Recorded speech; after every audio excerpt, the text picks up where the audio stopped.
3 design tips from the new Daylight Computer website. Now, I just want to say this is one of the coolest sites that I've seen in a long time. It feels really fresh, and there's a ton that both beginning and senior designers can learn from it.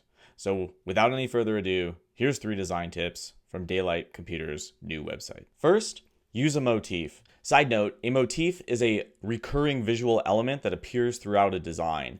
It not only unifies the design, but also keeps it visually interesting. Simple example, the intercept has sort of a command line or secret document motif. And so if you look around, you'll see underscores and you'll see monospace fonts, and those things kind of allude to command lines or secret documents. Now, Daylight Computer's motif is natural light, and you can see it in a few different places. Like, as we start to scroll down, you're gonna notice there are these shadows of blinds. It's like we're sitting in front of a giant bay window and there's a tree outside, and if you watch, the tree even occasionally sheds a leaf, so it's really kind of involved.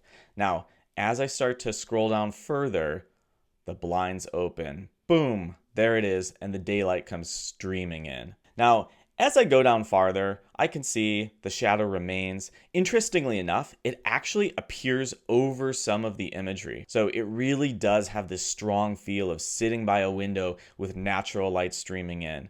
And then a final cool effect is as I scroll towards the end of the page, the light becomes a little more red, and guess what? That sunset eventually becomes nighttime, and we learn about Daylight Computer's nighttime features. Just one more fun fact. By my count, 9 of the 11 images in this page were taken outside, which also just sort of further bolsters that natural light metaphor that pervades the whole page. So the Daylight Computer page has this unifying motif of daylight. Makes a lot of sense. For more on motifs, check out my guide to motifs linked below. Second tip, pick a typeface that accentuates your brand. I love the header font choice here. This is Arizona Flare. As a flared font, it's actually kind of reminiscent of like Roman inscriptions. And so you would think that this feels sort of stodgy and old, but when you look at it in the context of the site, it really doesn't feel that way at all. Why not? Because it's paired with this sans serif here. There's this clean, modern photography here.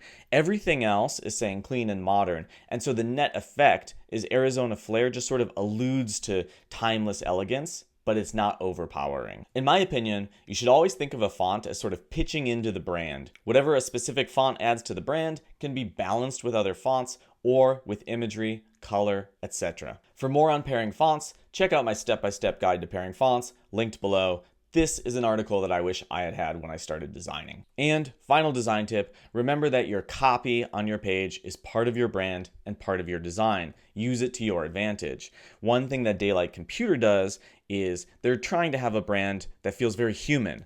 And so how do they use their copy to support that? Well, the page literally ends with a personal letter from the founder and CEO. But note that this is just one of the ways in which Daylight has a very human brand. If you look at it, this note is actually next to a hand-drawn rune of, wait for it, daylight. Whoa! And it's not only this icon that's hand-drawn, but so is every other icon on the entire page, including the icons from their partner apps here, which have sort of this sketchy style.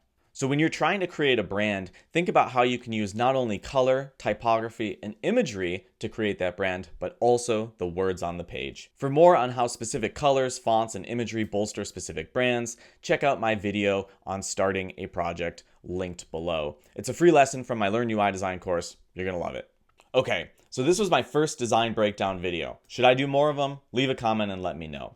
Also, for my best design tips, check out Design Hacks. It's my free newsletter. It's linked below. There's 60,000 subscribers. You could be the next one. It's awesome. It's everything I got. Cheers.